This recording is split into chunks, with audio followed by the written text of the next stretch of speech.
जय हिंद दोस्तों, CR army learning platform पे आपका स्वागत है। तो पिछली क्लास में हम ये पढ़ चुके थे राज्य परिषद और केंद्रीय विधानसभा, इनके जो सीटें हैं उनको मैंने बांटा था।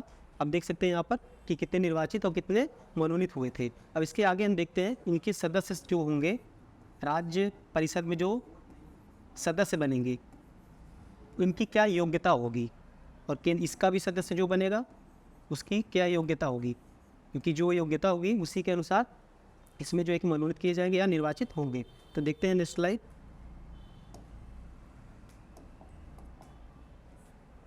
राज्य परिषद के सदस्य के लिए शर्त, कहने का अर्थ ये है, शर्त का मतलब योग्यता, क्या योग्यता रखी गई है राज्य परिषद के लिए, इसके लिए राज्य परिषद के लिए ये आप लोग ध्यान रखिएगा। राज्य परिषद की बात हो रही है तो सबसे पहले देखेंगे महिलाओं की अनुमति नहीं थी। इसमें जो सदस्य बनेंगे पुरुष ही केवल बन सकते हैं, महिलाएं नहीं बन सकती हैं। दूसरा क्या था, ये पहला पॉइंट।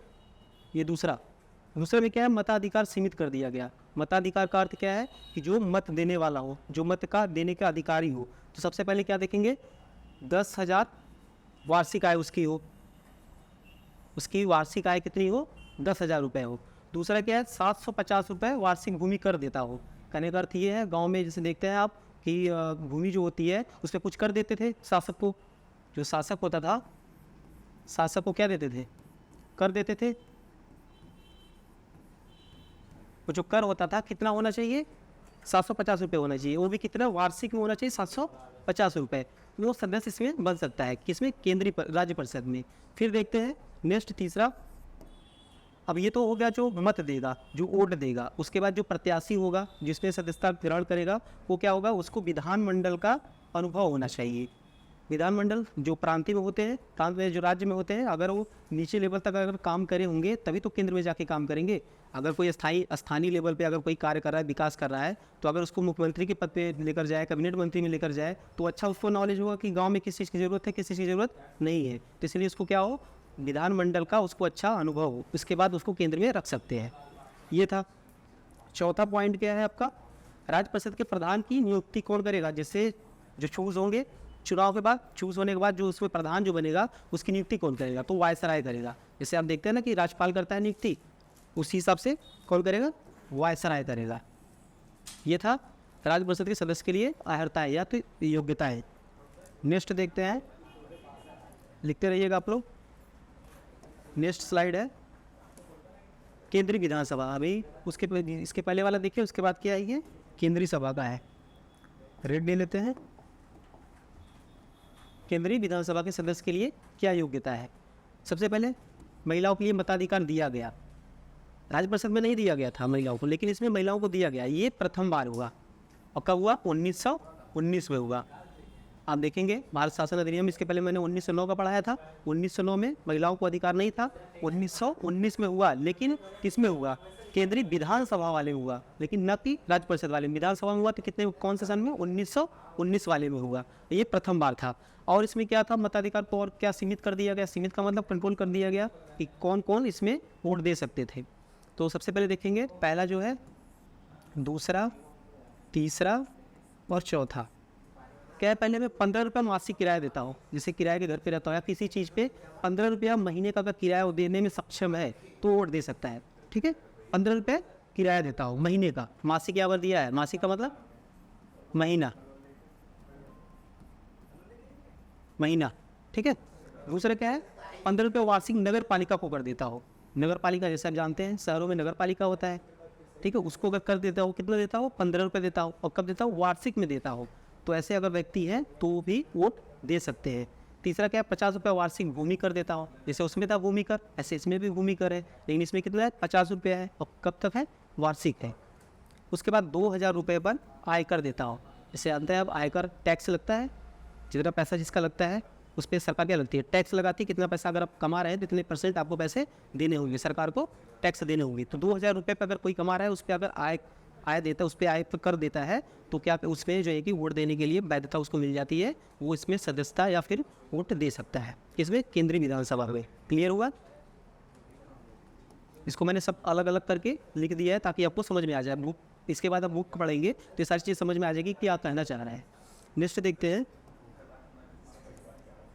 केंद्रीय विधानमंडल सदस्यों की शक्तियाँ। अच्छा, सदस्य तो बन गए, सदस्यों उसमें सदस्यता मिल गई, और उनके पास पावर कौन कौन सा है, तो पावर देखते हैं। केंद्रीय विधानमंडल मतलब राज्य परिषद और केंद्रीय विधानसभा दोनों को मिलाकर, जैसे संसद होता है, राज्य होता है, क्या होता है, राज्य, राज्यसभा, लोकसभा होता है। इसके ऊपर क्या होता है, राष्ट्रपति। ये मिलकर क्या बनाते हैं, संसद का निर्माण करते हैं, संसद का निर्माण। जो ये आज के परिप्रेक्ष्य में, ऐसे पुराने में क्या था, पुराने में क्या था, देखो केंद्रीय विधानसभा और राज्य परिषद, राज्य परिषद,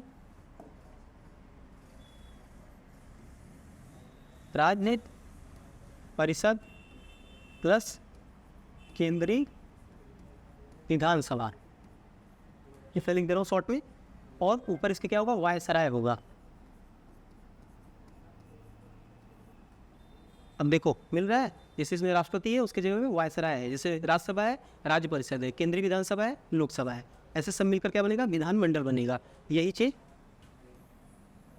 अब इसके चाहे इसमें रहे चाहे इसमें रहे, सदस्य तो सदस्य हुए। अब इनकी क्या योग्यता, मतलब सॉरी क्या इनकी शक्तियाँ थी, क्या ये इनके पास क्या पावर थी, तो इसको हम समझते हैं। देखो सदस्यों की शक्तियाँ, इतना समझ में आया, मिलकर क्या बन गया, केंद्रीय विधानमंडल। अब इनकी शक्तियाँ हम देखते हैं कि क्या क्या शक्तियाँ हैं। सबसे पहले पूरे भारत के लिए विधि निर्माण कर सकते हैं। विधि का मतलब क्या होता है, कानून। क्या होता है, कानून।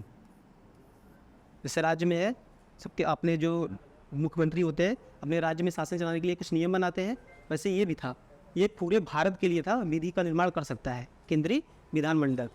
दूसरा क्या है, कानून में संशोधन भी कर सकता था। जैसे कुछ कानून बन गया है पहले से, अगर उसको कुछ कमियां लग रही है, खामियां लग रही है, उसको क्या कर सकते थे, संशोधन कर सकते थे, निकाल कर बढ़ा सकते थे, घटा सकते थे, संशोधन कर सकते थे, ये इनके पास पावर था।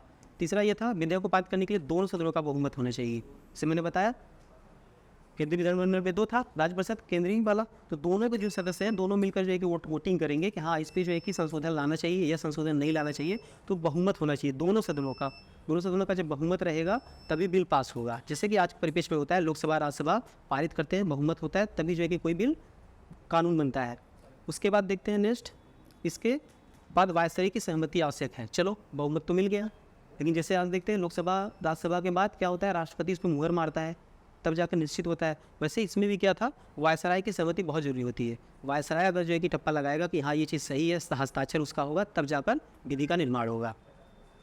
नेक्स्ट था, इसके पास वीटो पावर था। किसके पास, वायसराय के पास वीटो पावर। जैसे आज के में राष्ट्रपति के पास है वीटो पावर, उसी टाइप क्या था, वायसराय के पास भी वीटो पावर होता था। ठीक है, जैसे यूएनओ में देखो 5 जो कंट्री हैं उनके पास वीटो पावर है इंग्लैंड, फ्रांस, रूस और चीन, है ना। तो ऐसे 5 देश हैं, उसी हिसाब से ये वीटो पावर होता है, एक स्पेशल पावर होती है। अगर वो किसी चीज़ पर रोकना चाहे तो रोक सकता है, अगर उसका मत नहीं है तो वीटो पावर लगा देगा, तो कानून जो है कि रुक जाएगा, विधि निर्माण नहीं हुआ है। किसी चीज़ पे वीटो पावर अगर लगा दिया उसको मानना पड़ेगा, उसके बिना उसके वीटो पावर हटाए वो कार्य नहीं हो सकता है।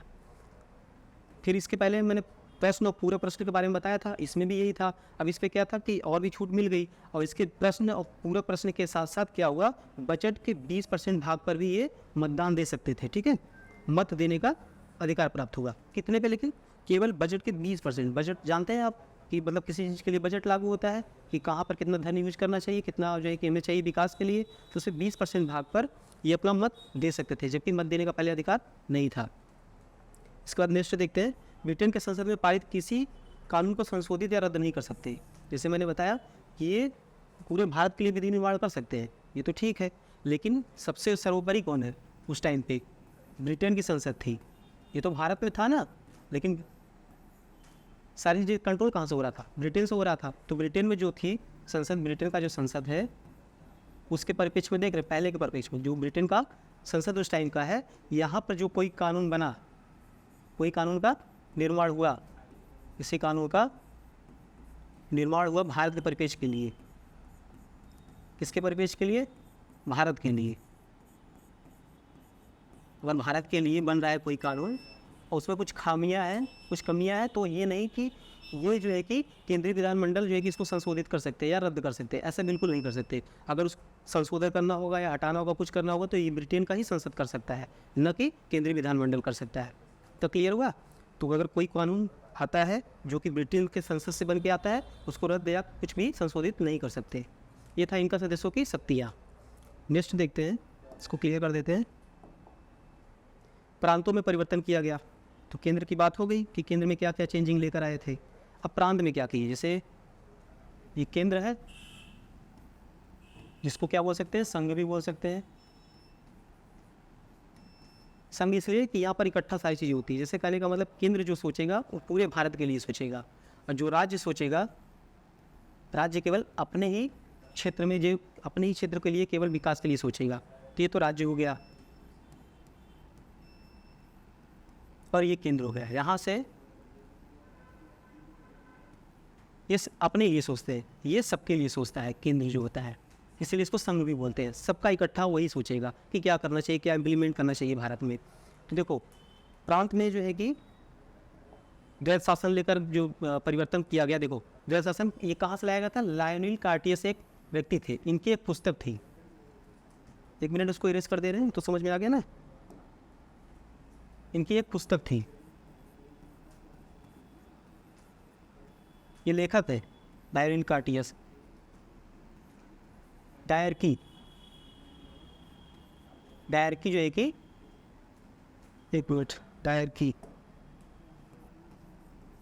इनकी एक पुस्तक थी डायरकी।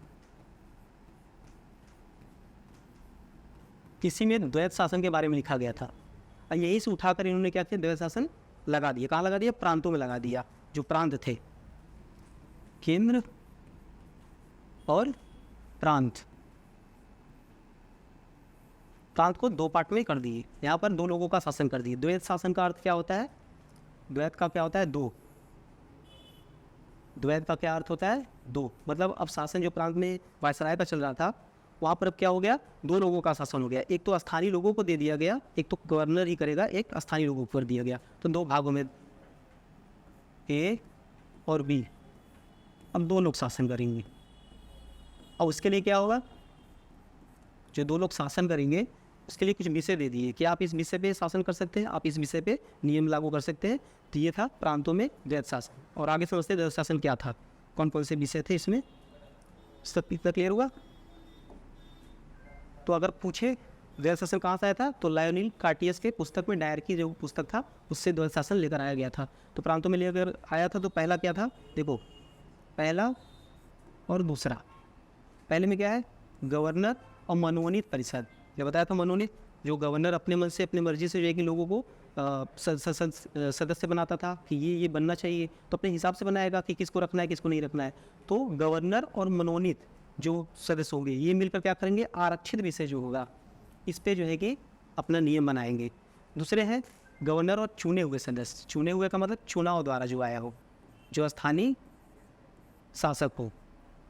जैसे हम देखते हैं ये होता है, नगर पालिका होता है, ठीक है, स्थानीय स्वशासन है ना ये सब। तो इसमें क्या है, जो चुने हुए हो और गवर्नर, ये मिलकर किस पे बनाएंगे, हस्तांतरित में बनाएंगे।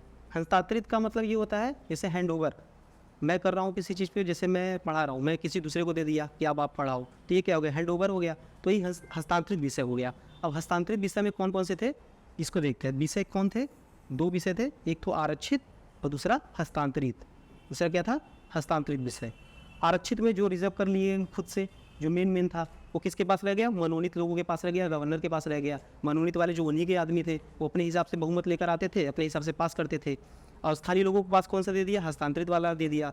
जो चुनाव से चुन के आते थे उनके पास ज़्यादा पावर नहीं था, भारतीय लोग थे उनके पास ज़्यादा पावर नहीं था, तो उनके पास देखो आरक्षित जो विषय था, जो इनके पास दिया गया था, ये वाला था। राजस्व, जहाँ पर पैसे की वसूली होती है, वित्त होता है, न्याय, पुलिस आदि, ये सारी चीज़ें क्या थी जो इम्पोर्टेंट थी, ये आरक्षित कर दिया गया। ये मनोनीत और गवर्नर के हाथ में दे दिया गया। और जो हस्तांतरित थी वो क्या दे दिया, स्थानीय प्रशासन दे दिया गया। अब स्थानीय प्रशासन का मतलब शिक्षा का, स्वास्थ्य का, जो वहाँ पर देखिए विकास कीजिए। विकास कैसे करेंगे, विकास ऐसे ही होगा, जब पैसे मिलेंगे तभी तो विकास करेंगे ना। तो पैसे किसके पास है, इनके पास है। आरक्षित विषय किसके पास है, तो मनोनीत जो है गवर्नर है उनके पास है, इसमें भी गवर्नर है, लेकिन क्या करेगा, जब तक यहाँ पर लोग पारित करेंगे, अगर वो वीटो पावर लेकर आ गया तो कुछ होगा ही नहीं, ठीक है। तो इसमें क्या है, नॉर्मल चीज़ें देगी जिससे कोई इफेक्ट पड़ने वाला नहीं था, क्योंकि विकास तभी करेंगे जब पैसा होगा, जब धन होगा। जब तक पैसे नहीं मिलेंगे, धन नहीं मिलेगा, तब तक आगे विकास नहीं हो पाएगा। केवल सोचने से और कहने से तो होता नहीं है। ये था द्वैत शासन। द्वैत शासन आपको क्लियर होगा। द्वैत शासन मतलब दो लोगों का शासन, प्रांत में, केंद्र में नहीं, प्रांत में द्वैत शासन लाया गया, जिसमें दो लोग शासन करते थे। एक तो गवर्नर और मनोनीत सदस्य मिलकर करते थे, दूसरे गवर्नर के साथ चुनाव वाले जो जीत के आते थे, स्थानीय लोग होते थे, उनके द्वारा किया जाता था। ये था आपका द्वैत शासन। नेक्स्ट देखते हैं, नेक्स्ट क्या है, भारत सरकार अधिनियम 1935। देखो मैंने दो चीज़ बताया था इस टॉपिक में, आपके सिलेबस के अकॉर्डिंग मैं पढ़ा रहा हूँ। जो इसमें था, पहले था 1909, दूसरा 1919 और तीसरा 1935। एक दो, ये दो हो चुका। अभी क्या पढ़ रहे हैं हम, 1935 पढ़ेंगे। 1935 का हो जाएगा तो ये चैप्टर खत्म हो जाएगा, इसके बाद नेक्स्ट चैप्टर पढ़ेंगे। तो 1935 वाले में देख लेते हैं ये क्या है। सबसे पहले देखते हैं 1935 में भारत सरकार अधिनियम 1935 में भारत के वायसराय, भारत के वायसराय कौन थे, लॉर्ड वेलिंगटन थे। ये कौन थे, वायसराय थे। वायसराय जैसे पूछता है कि उस टाइम पे कौन वायसराय थे, तो ये आपको नॉलेज होना चाहिए। दूसरा, इसमें 10 अनुसूची थी और 321 धाराएँ थी। अब देखो एक चीज़, ये भारत सरकार जो अधिनियम आया था, ये सबसे अंतिम था, अंतिम भारत सरकार अधिनियम, भारत सरकार अधिनियम, भारत सरकार अधिनियम, ये सबसे अंतिम था। अंतिम कैसे था, इसके बाद देखेंगे। इसके बाद क्या होता है, संविधान लागू हो जाता है। 1935 के बाद क्या होता है, संविधान लागू होता है।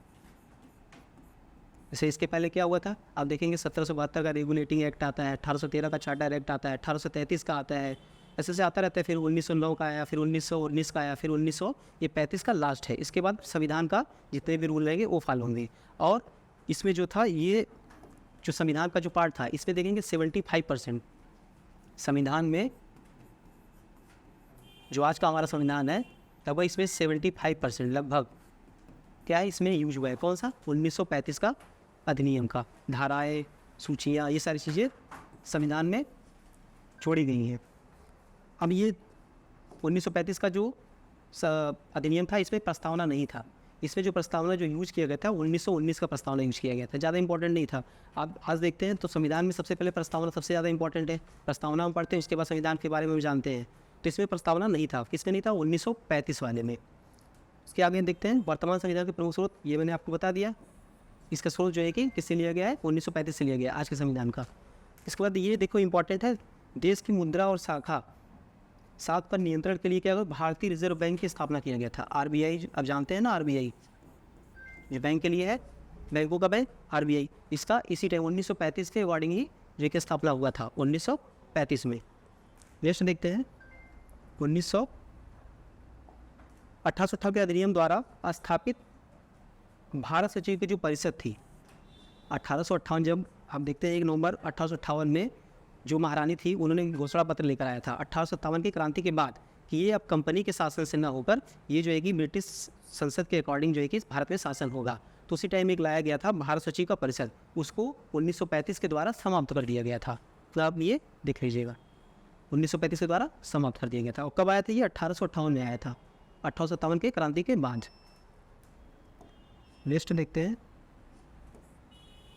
अब इस अधिनियम में क्या थे, क्यों आया था ये अधिनियम, इसके पीछे क्या उद्देश्य थे। तो देखते हैं उद्देश्य इसका पहले क्या था। अब देखो सबसे पहले इसके लास्ट वाला देखेंगे, हम लास्ट वाले फोकस करेंगे, 1919 वाला, इसके पहले हम पढ़े हैं मार्टिंग चेम्सफोर्ड सुधार। अब इसमें कुछ कमियां रह गई थी, उस कमियों को सुधारने के लिए जो है कि आया था। ये हमेशा क्या कहते हैं, 10 वर्ष पे इस पर बात हो रहा था कि 10 वर्ष के बाद इसका जो है कि जांच होगा कि इसमें क्या कमियां है, इसको सही करने के लिए एक हम अधिनियम लेकर आएंगे। तो इसलिए क्या हुआ, 1935 वाला है, लेकिन उसके पहले 1927 का है। मैं अभी जा रहा हूँ उसके पहले, इतना आप ध्यान दीजिए कि मार्टिंग जो चेम्सफोर्ड सुधार था 1919 में आया था, उसकी कमियों को दूर करने के लिए अगला अधिनियम लाया जाता था।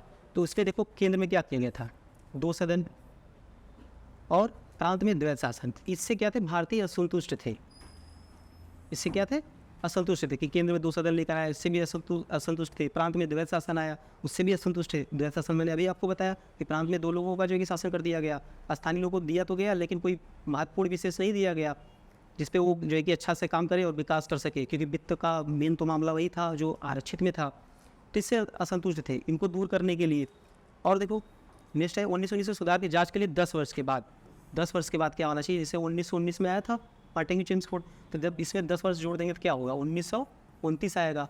लेकिन होता क्या है, 1927 में ही 1927 में ही साइमन कमीशन लाया जाता है, 2 वर्ष पहले ही। इससे भारतीय जो है कि उनको लगता है कि 2 वर्ष पहले ही आ गया, चलो ठीक है आ गया, कोई बात नहीं। लेकिन मेन मुद्दा क्या था, इसमें जितने भी सदस्य थे साइमन कमीशन में, जो 1927 में आया था, इस पर जो साइमन कमीशन में इसमें जो है कि कोई भी भारतीय नहीं था, कोई भारतीय सदस्य नहीं था। इसमें कोई भारतीय सदस्य नहीं था। अब जब इसमें भारतीय कोई सदस्य नहीं था तो लोगों को लगा जब भारतीय है नहीं इसमें, तो हम कैसे जो है कि हम ये मान लें कि आप हमारे लिए सही चीज़ें लेकर आ रहे हैं, कोई नया नियम जो भी लेकर आ रहे हैं उसमें हम कैसे जानेंगे कि इसमें भारतीय तो है नहीं। हमारे बारे में जो भारतीय लोग जानते हैं, आप क्या जानते हैं हमारे बारे में? तो इसका विरोध हुआ और बहुत तीव्र विरोध हुआ। इसके विरोध पे जब इसका विरोध हुआ तो वो साइमन का नारा लगाया गया, आप पढ़े होंगे। तो उसमें जो ब्रिटिश थे उन्होंने क्या बोला, ब्रिटिश बोलते हैं कि अगर ठीक है, अगर आपको ये साइमन कमीशन की जो भी मैं लेकर आया हूँ ये सही नहीं लग रहा है, तो आप संविधान अपना खुद का लिख लो, आप खुद के जो है कि रूल बना लो, अधिनियम बना लो। तो इसने भारतीयों को चैलेंज किया, तो चैलेंज को जो है कि भारतीयों ने एक्सेप्ट किया। एक्सेप्ट करने पे उन्होंने क्या लिया, एक तो नेहरू रिपोर्ट लेकर आए, एक तो क्या लेकर आए, नेहरू रिपोर्ट। अब नेहरू रिपोर्ट नाम तो नेहरू है, आप इसको कन्फ्यूज मत कीजिएगा कि ये जवाहरलाल नेहरू ने लेकर आया था। ये जवाहरलाल नेहरू के पिताजी थे, मोतीलाल नेहरू, मोतीलाल नेहरू, मोतीलाल नेहरू नेहरू रिपोर्ट लेकर आए कि हम जो है कि खुद का अधिनियम बना सकते हैं भारतीयों के लिए। दूसरा, अब इसका विरोध ये हुआ कि इसमें जो है कि आप कांग्रेस जो है, कांग्रेस के लोग हिंदू लोग हैं, ये लोग जो है कि अपना अलग से लेकर आ रहे हैं। तो जो मुस्लिम लीग थी, जो 1906 में स्थापना हुआ था, मैंने बताया था, अब उस टाइम पे जिन्ना जो थे, जिन्ना उसमें महत्वपूर्ण नेता बन चुके थे। तो जिन्ना ने भी क्या किया, नहीं मुझे अलग से अधिनियम चाहिए, मुझे मुसलमानों के पक्ष में भी चाहिए। तो उन्होंने क्या किया, जिन्ना एक 14 सूत्री यहाँ पर कर लीजिएगा आप लोग, थोड़ा सा गड़बड़ हो गया, 14 सूत्री कार्यक्रम लेकर आया। अब देखिए, पहला तो ये हो गया, दूसरा ये हो गया, अब 2 लोग लेकर आ रहे हैं। अब अंग्रेज़ों को, ब्रिटिशों को जो है कि एक मौका मिल गया कि आप तो खुद में जो है कि सहमत नहीं है, आप एक दूसरे को, अलगाववाद बढ़ ही गया था पृथक निर्वाचन से।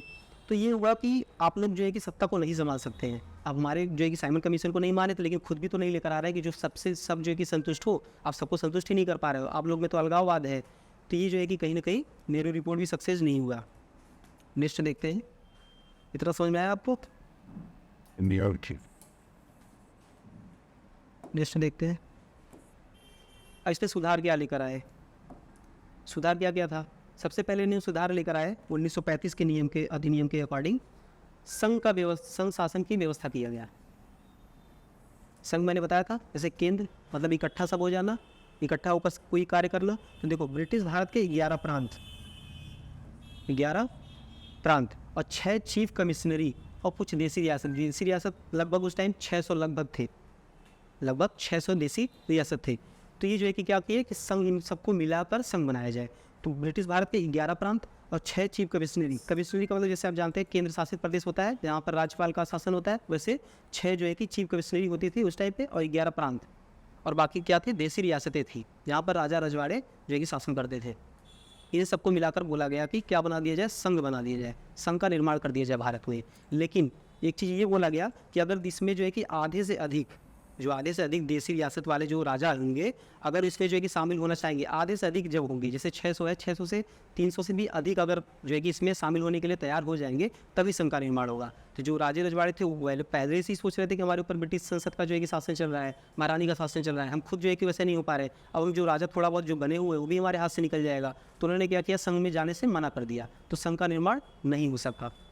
क्लियर हुआ था? ये था संघ का निर्माण जो कि सक्सेस नहीं हुआ। नेक्स्ट देखते हैं, अब केंद्र में द्वैध शासन, जैसे मैंने पहले बताया 1919 में प्रांतों में जो है कि द्वैध शासन था। किसमें था? प्रांत में था। प्रांत में द्वैत शासन, प्रांत में द्वैत शासन था, मतलब दो लोग शासन कर रहे थे प्रांत में। अब यही प्रांत से जब विरोध हुआ तो उसके बाद क्या किया, केंद्र में कर दिए।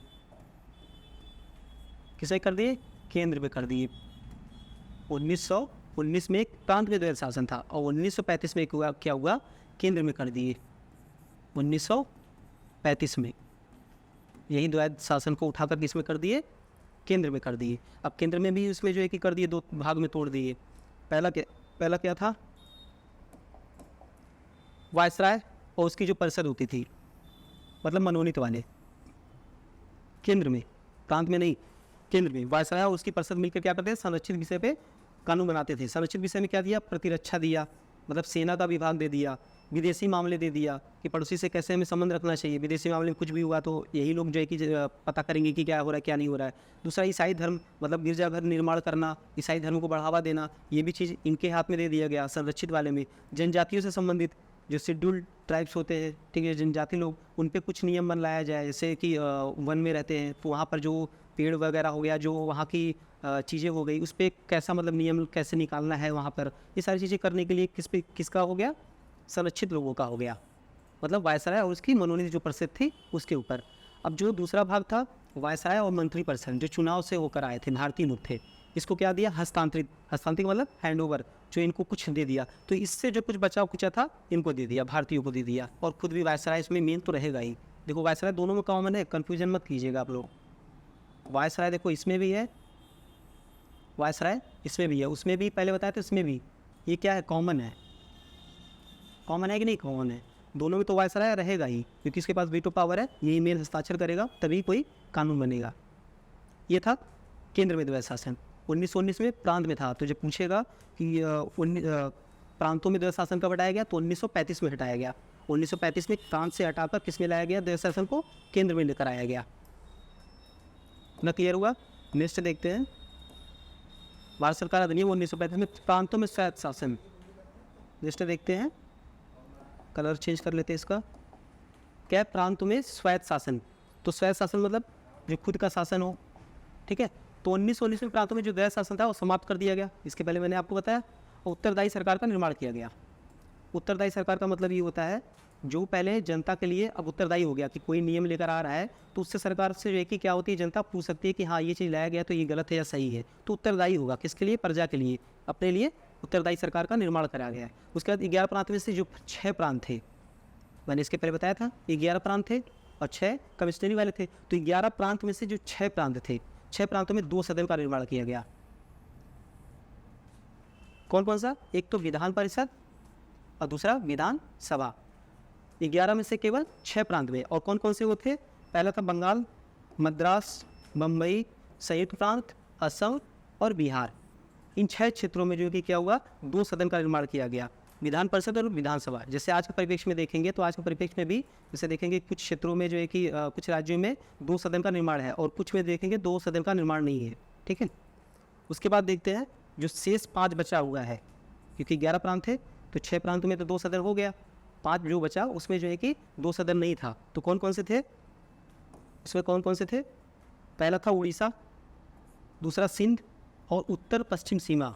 उत्तर पश्चिम सीमा मैंने आपको बताया था, जो उत्तर पश्चिम सीमा था, जो अफगानिस्तान का जो क्षेत्र था, अफगानिस्तान का जो क्षेत्र था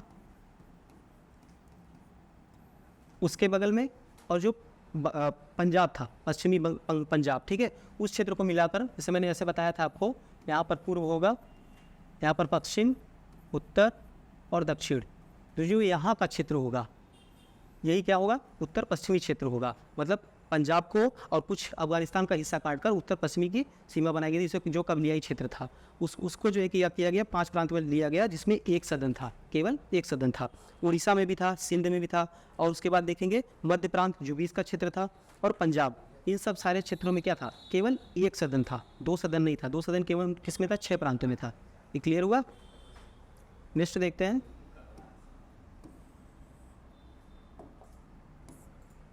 भारत सरकार ने शक्तियों का इसमें बंटवारा कैसे किया गया। जिससे आज देखते हैं शक्तियों का बंटवारा है 7वीं अनुसूची में है, ठीक है। तो शक्तियों का बंटवारा इसमें कैसे किया गया, देखो 3 सूचियाँ थी।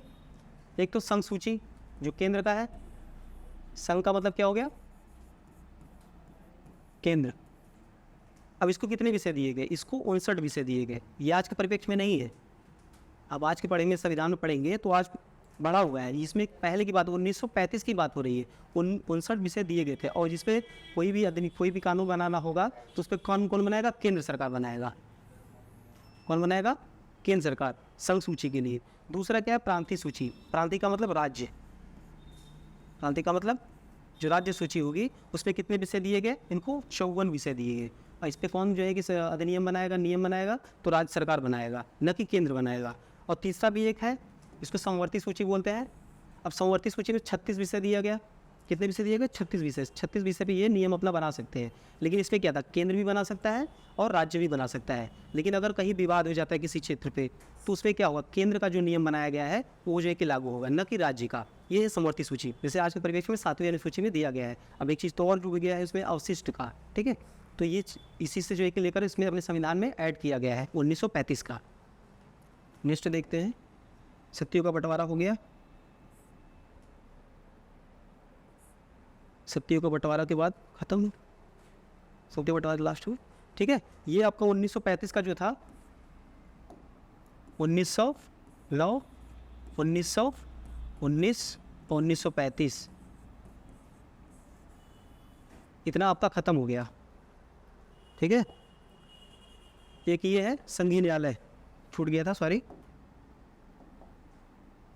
ये आपका लास्ट बचा है संघीय न्यायालय। संघीय न्यायालय जैसे देखते हैं सुप्रीम कोर्ट है, लास्ट अपीली, जिसे आप अपने जो है कि जिला स्तर पे देखते हैं, कोई जिला क्षेत्र में जो होता है न्यायालय, उसमें कोई विवाद होता है वहाँ पर हम अपील करते हैं। उसके बाद अगर वहाँ पर सुनवाई नहीं हुई सही से, तो हम क्या करते हैं, उच्च न्यायालय में जाते हैं। वहाँ से नहीं हुआ तो उच्चतम न्यायालय जाते हैं, जो कि सुप्रीम कोर्ट है। तो वैसे उस टाइम पर संघीय न्यायालय बनाया गया था। संघीय न्यायालय मतलब केंद्र के टाइप से।